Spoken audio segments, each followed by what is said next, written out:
Advisors right now have to deal with a lot with the current market conditions. And I'm going to talk about three different pieces real quick. We're a midterm election year. Midterm election years create uncertainty.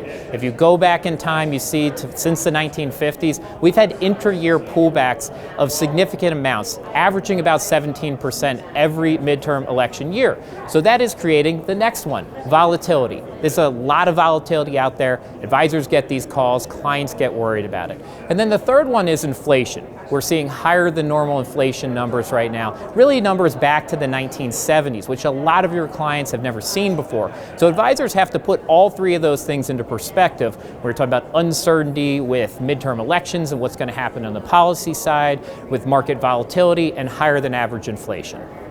Right now, there's one subset of clients that I'm very concerned about, and those are the people that are maybe 3 to 5 years out from retirement. They're seeing their 401k come down, their IRA come down with all this market volatility and the pullback, and at the same time, a very high amount of inflation. If they get let off or can't work because of their health, and all of a sudden they have to start pulling from these potentially depreciated assets, that's a scary time period to be in. And we do know those first 3 to 5 years before retirement and the 3 to 5 years in retirement are actually the most dangerous time period from a withdrawal standpoint. So when advisors are working with clients about retirement income, we've got to keep them on track. We've also got to keep them from pulling out of the market completely and going into cash, because right now with high inflation, they're going to reduce their purchasing power over time.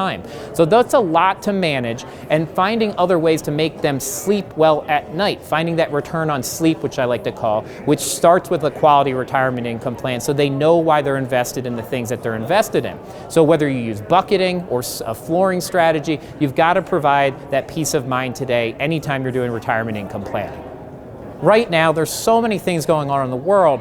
You've got wars, you've got high inflation, people are feeling very emotional. We're still coming out of the back end of a pandemic.